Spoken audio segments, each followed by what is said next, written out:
Nah, sifat-sifat manusia ini ada yang baik, ada yang tidak baik. Ada yang positif, ada yang negatif. Ada yang bagus, ada yang jelek. Nah, sifat-sifat yang jelek inilah yang menghijab kita sehingga kita tidak bisa melihat, tidak bisa merasakan kehadiran dan kebesaran Allah.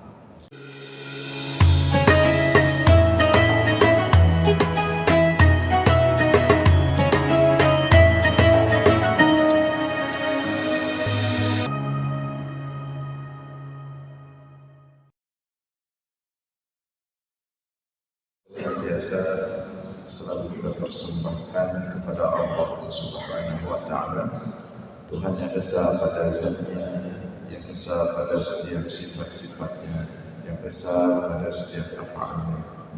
Tidak ada satupun makhluk yang serupa dengannya dalam bentuk apapun. Selawat berikan salam juga kita sampaikan kepada baginda Rasulullah Sallallahu Alaihi Wasallam dan seluruh keluarga dan sahabat-sahabatnya sekalian. Hadirin jamaah sekalian beserta para pendengar dimanapun berada yang dimuliakan Allah, kembali kita dalam ulasan singkat tentang ilmu tauhid, masih dalam rangkaian pembahasan hikmah Ibnu Athaillah As-Sakandari dalam kitabnya Al-Hikam.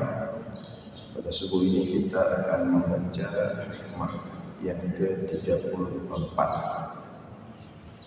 Hikmah yang ke-34, qala al-musannif wa syarih rahimahullah, ukhruj min awsafi bashariyatik an kulli wasfin munaqidin li'ubudiyatika litakuna linida'il haqqi mujiban wa min hadratihi qariban. Ukhruj min awsafi bashariyatika an kulli wasfin munaqidin li'ubudiyatika litakuna linida'il haqqi mujiban wa min hadratihi qariban. Ukhruj min awsafi bashariyatika, keluarlah engkau dari sifat-sifat manusiamu, an kulli wasfin munaqidin li'ubudiyatika, dari sifat yang berlawanan dengan penghambaanmu, litakuna linida'il haqqi mujiban, agar engkau mudah menyambut panggilan Allah, wa min hadratihi qariban, dan agar engkau dekat dengan kehadirannya Allah. Sekali lagi, keluarlah engkau dari sifat-sifat manusia yang berlawanan dengan penghambaanmu, litakuna lillahi haqqi mujiban, sehingga engkau mudah menjawab panggilan Allah dan engkau dekat kehadirannya Allah. Hikmah yang ke-34 ini adalah kelanjutan atau menjawab solusi dari hikmah ke-33 yang sebelumnya, di mana di hikmah sebelumnya Ibnu Athaillah As-Sakandari mengatakan bahwa yang membuat kita terhijab dari Allah bukan karena ada sesuatu yang menghijab Allah dari kita. Jadi tidak ada satu apapun yang mampu menghijab Allah, karena semua sesuatu itu adalah ciptaan Allah.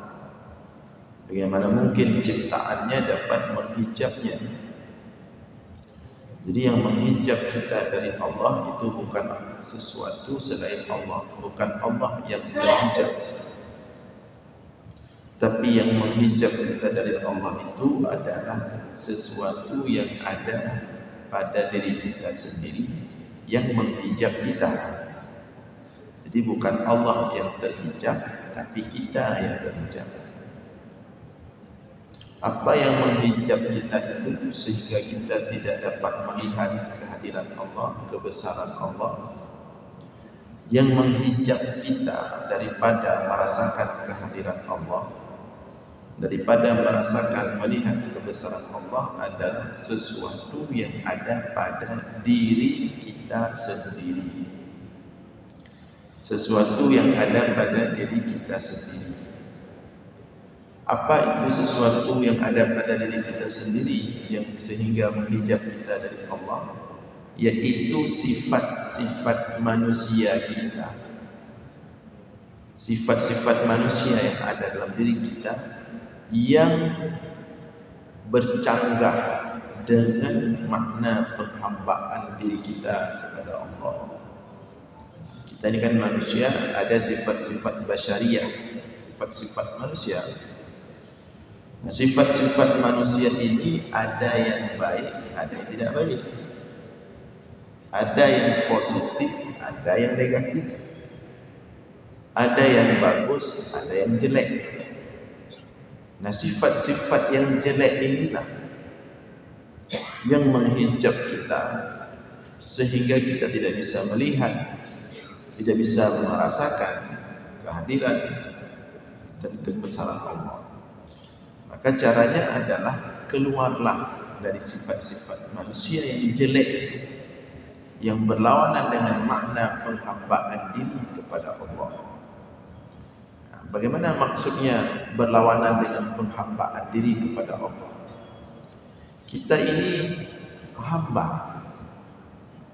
kita ini manusia adalah hamba, titik. Jangan sampai lupa status kita sebagai hamba di bumi milik Allah ini. Tidak lebih dari itu. Tidak lebih dari seorang hamba. Maka hiduplah sebagai hamba. Jangan banyak yang aneh-aneh. Cuman sering manusia ini lupa dirinya itu hanya seorang hamba. Suka manusia ini melampaui statusnya sebagai hamba. Tidak boleh, tidak bisa. Maka untuk menyadarkan manusia bahwa dirinya hamba, perlu dia mengeluarkan, membersihkan dirinya daripada sifat-sifat jelek tadi yang membuat dirinya itu tidak sadar bahwa dirinya itu hanya seorang hamba. Maka kemudian disebutkan oleh Ibnu Ajibah, qultu, aku berkata, awsaful basyariyah hiya al-akhlaq allati tunaqidu khulusan ubudiyah. Sifat-sifat manusia yang dimaksudkan di sini untuk kita keluar dari sifat-sifat itu adalah al-akhlaq, perilaku allati tunaqidu khulusan ubudiyah, yang dapat menghapus atau melawan kemurnian penghambaan diri kita kepada Allah. Wa marja'uha ila amrayn, dan sumber sifat-sifat tersebut itu terbagi dua. Bentuk sifat-sifat tersebut terbagi dua. Al-awwalu, yang pertama, ta'alluqul qalbi bi akhlaqil bahaim, terpautnya hati atau terikatnya hati atau menempelnya dalam hati itu bi akhlaqil bahaim, perilaku hewan. Perilaku hewan kata Ibnu Ajibah. Apa itu perilaku hewan atau sifat hewani? Wahia syahwatul batn wal farj wa ma yattabi'uhuma min hubbid dunya wa syahwatiha al-faniyah. Adalah syahwat perut, wal farj, syahwat kelamin, sifat-sifat hewani. Syahwat perut, syahwat hewani, syahwat kelamin. Wa ma yattabi'uhuma, dan yang menyertai keduanya, min hubbid dunya, daripada cinta dunia, wa syahawatihal faniyah, dan berbagai macam bentuk syahwat-syahwat terhadap dunia al-faniyah yang fana. Qala Allah Ta'ala, sebagaimana Allah berfirman, zuyyina lin-nasi hubbus syahawati minan nisa' wal banin wal qanatiril muqantarah minadh dhahabi wal fiddah wal khaylil musawwamah wal an'ami wal harth. Dihiasi manusia itu cinta terhadap syahwat-syahwat.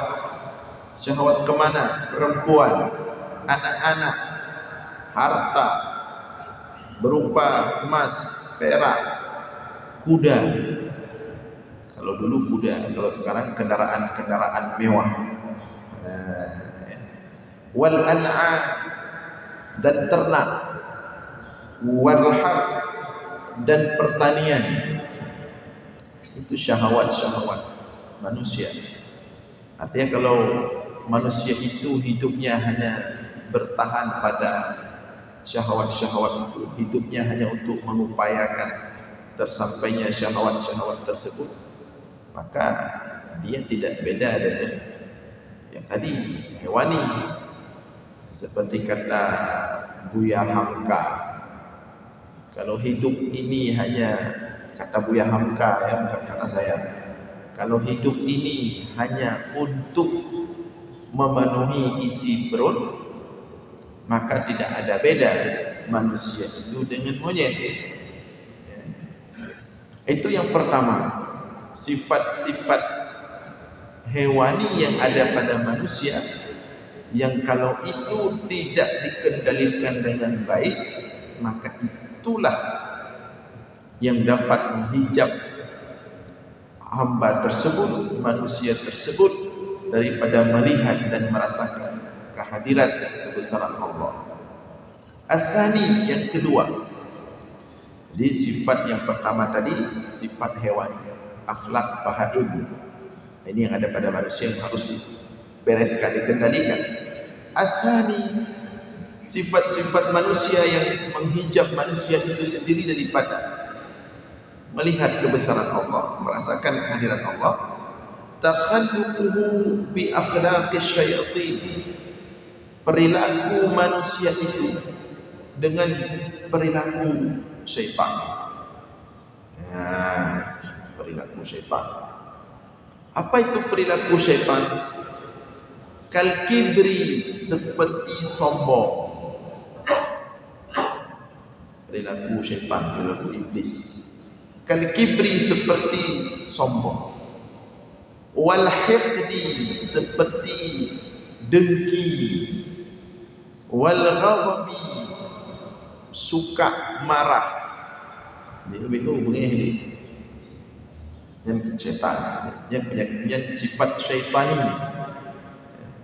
Wal hiddah, wahiyal qalaq. Hiddah, suka bersikap, suka hati. Suka bersikap, suka hati. Itu namanya hiddah, qalaq, tidak terkendali. Karena orang pegang hidung memang lagi nyodrong, baik ya atu-atu, hanya sifat syaitan. Kalau ada seperti itu hiddah, wahia al-qalaq, Jadi suka berbuat semena-mena, melakukan sesuatu itu tidak ada pertimbangan yang kuat, dan dia merasa bangga dengan sifat itu. Ya. Kemudian wal baqar wahia khiffatul aqli. Di antara sifat syaitani yang ada pada manusia itulah al-batar. Apa itu al-batar? Khiffatul aqli, sedikit pertimbangan akalnya dalam melakukan sesuatu. Ada fikir deh, bubur julek, lihat kejadian itu baru menyesal. Itu bagian daripada sifat syaitani yang ada pada manusia. Wal ashar wa huwa at-takabbur. Kemudian sifat angkuh, merasa lebih dari orang lain, ya, merasa lebih daripada orang lain. Wa hubbul jah, dan cinta kepada kedudukan, keistimewaan, dibesarkan.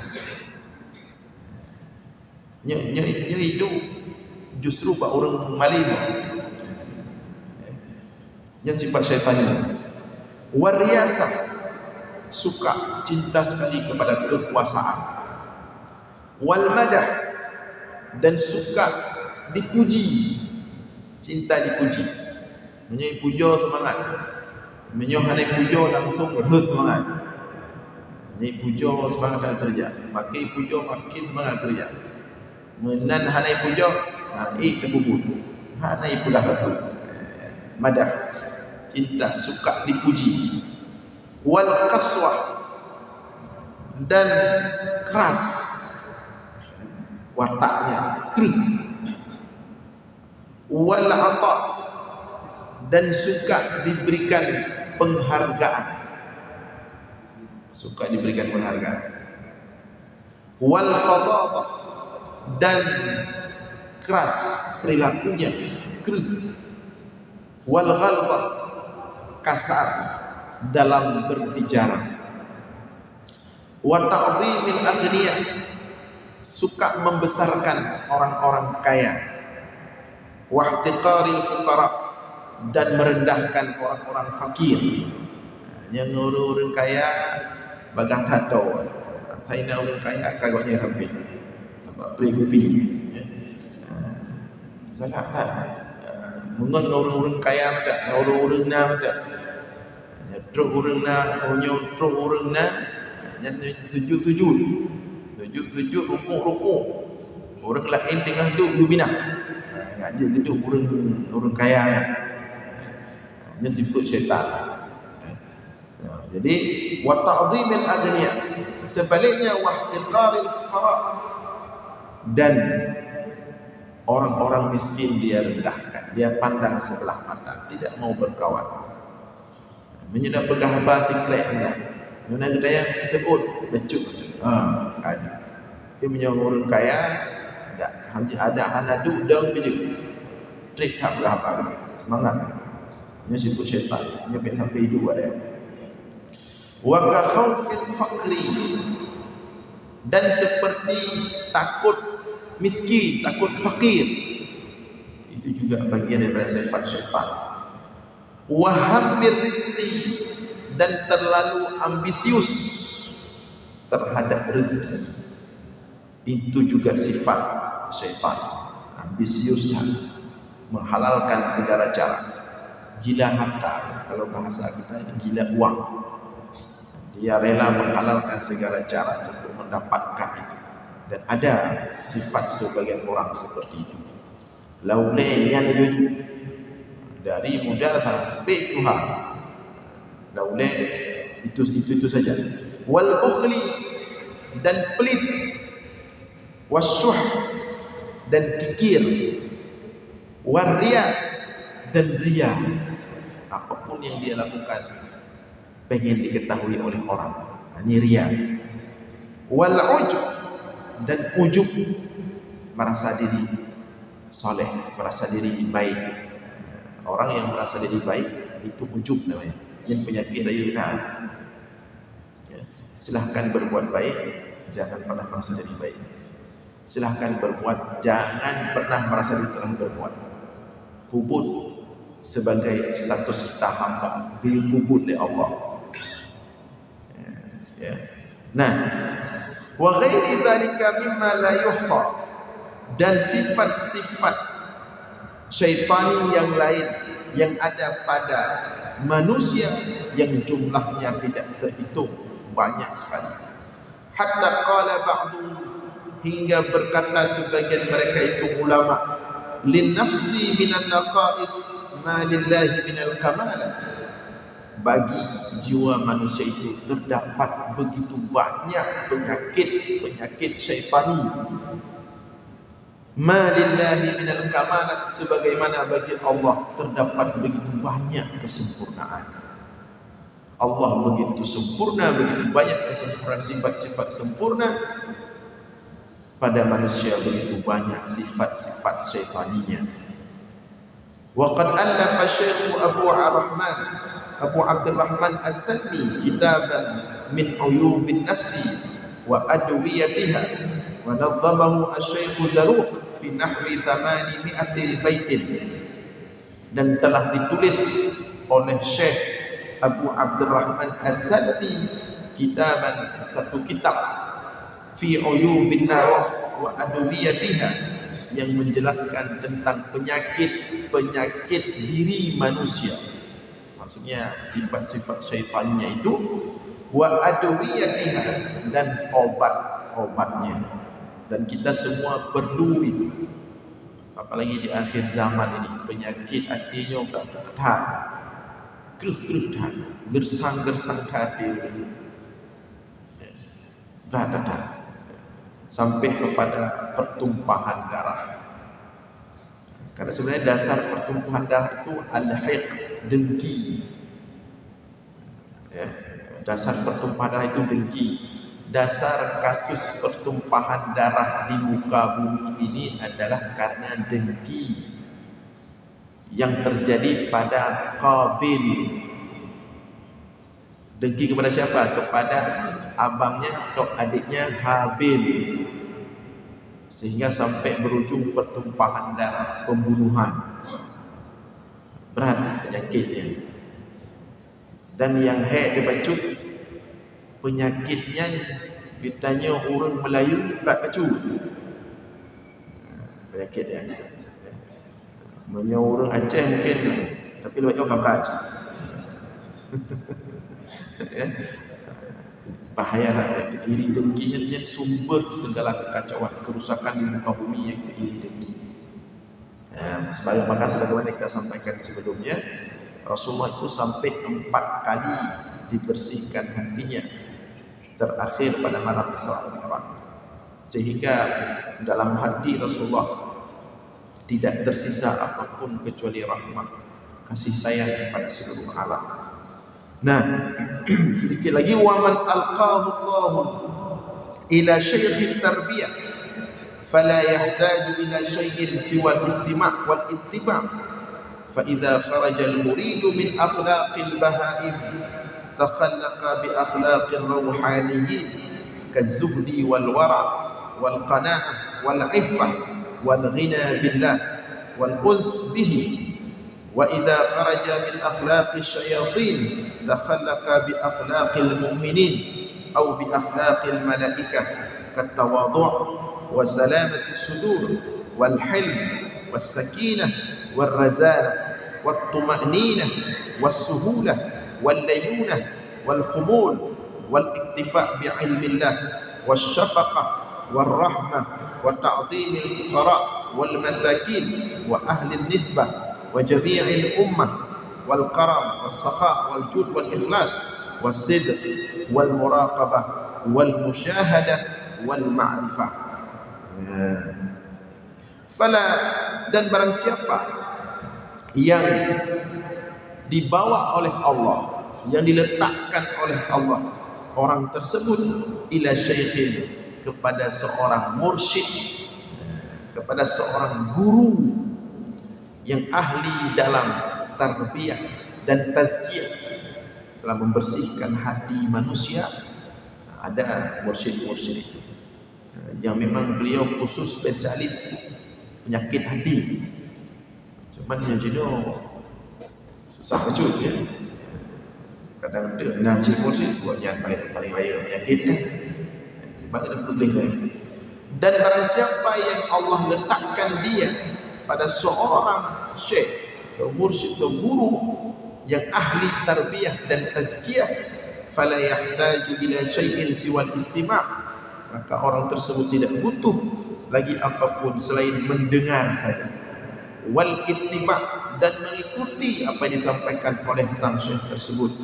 Fa idza kharajal murid, maka apabila sang murid itu, kita maksudnya manusia, keluar dari akhlak atau perilaku hewani tadi, bahaim, takhallaqa bi akhlaqir rauhaniyin, maka dia akan berakhlak dengan akhlak ahli-ahli ruhiyah.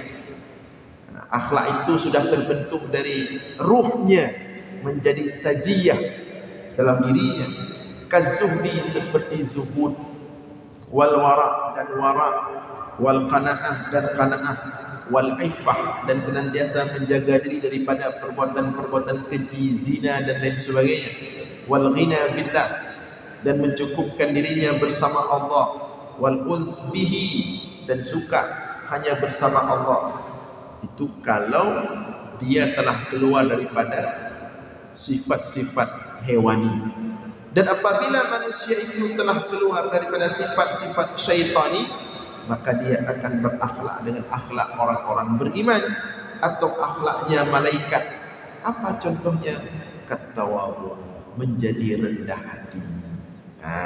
Orang juga rendah hati yang kamu lain lih becu-becu dari sifat syaitan. Wassalamati sudur, hatinya mulai lapang, mudah mengalah daripada karu gumendung. Hanya kamu lain belum berkun sifat-sifat syaitan. Wal hilm, mulai empati, rasa kasih sayang kepada orang itu lebih. Was-sakinah, mulai tenang bawaannya. Kamu mulai berubah. Yang bunuh sifat, bunuh hidung lagi nyodro, kubayar penuh-penuh tadi. Kamu mulai tenang. As-sakinah. War-razan, mulai seimbang, mulai terkendali. Wat-tuma'ninah, mulai teduh. Mulai teduh, tidak kreh-kroh lagi lah. Was-suhulah, mulai mudah didekati. Nah, orang segan. Ya, kalau dari wajah pandang ya. Tapi kalau orang sudah tidak ada sifat syaitaninya, dia mudah didekati. Mulai walayunah, mulai lunak bawaannya. Wal khumul, dan mulai suka mengasingkan diri. Mulai tidak mau lagi tampil-tampil, cari-cari perhatian orang di depan manusia. Sudah mulai asli, sebelumnya palsu. Dia sudah mulai asli, sudah mulai suka dengan diri sendiri, sudah mulai suka dekat dengan Allah saja, tak perlu terlalu ini dengan manusia. Kadang-kadang action ni. Wal iktifa bi ilmillah, mulai suka fokus dengan bermakrifah kepada Allah, mengenal Allah lebih jauh, mengenal Allah lebih dekat. Wasyafaqah, dan mulai hatinya itu penuh dengan kasih sayang, warahmah dan cinta kepada sesama makhluk. Wa ta'dhimil fuqara, mulai lebih membesarkan, memuliakan orang-orang fakir. Yang bunuh gaduh dengan orang kaya, nyok kaban orang kafir. Wa ta'dhimil fuqara wal masakin, dan orang-orang miskin. Seperti Abdullah bin Umar. Abdullah bin Umar mengatakan, saya tidak mau buka puasa. Kalau saya berpuasa, saya tidak mau buka puasa kecuali bersama saya ada orang fakir miskin. Justru mereka mencari fakir miskin, ingin selalu bersama orang fakir miskin. Bahmaurunya itu lebih asli, lebih membuat kita mengenal hakikat dunia. Wa jami'il ummah, dan juga demikian berkasih sayang dengan seluruh manusia. Wal karam, lebih suka memuliakan orang lain. Dia bunuh galak pemulia. Yang jenuh ada ni. Justru goknya sibuk memuliakan orang. Ahlul khidmah. Kalau bahasa kita sekarang, ahlul khidmah. Dan ini terdapat pada jamaah tabligh, ya. Suka berkhidmat, suka melayani orang. Sebelumnya suka dilayani. Was-sakha, dan mulai dermawan. Wal jud, suka berbagi, ya. Wal ikhlas, mulai tulus dalam mengerjakan apapun. Was-sidqi, mulai jujur dengan Allah. Tidak lain mengikut, lain muka, lain melikut. Wal muraqabah, mulai ada muraqabah, rasa selalu berada di bawah pemantauan Allah. Wal musyahadah, mulai ada rasa musyahadah. Apa makna musyahadah? Melihat Allah dalam setiap ciptaan Allah, merasakan kebesaran Allah. Jadi dunia semakin hilang bagi dirinya, maksudnya semakin tidak ada arti. Yang ada hanyalah Allah, yang terasa hanyalah Allah. Wal ma'rifah, dan ketika itu dapatlah dia ma'rifat kepada Allah. Nah, hadirin sekalian yang dimuliakan Allah, inilah sekilas makna yang ingin disampaikan oleh Ibnu Athaillah As-Sakandari dalam hikmahnya yang kita baca pada hari ini. InsyaAllah kita lanjutkan subuh Jumat yang akan datang. Demikian untuk hari ini, mudah-mudahan ada manfaat. Aqulu qawli hadza wa astaghfirullah li wa lakum. Wassalamualaikum warahmatullahi wabarakatuh.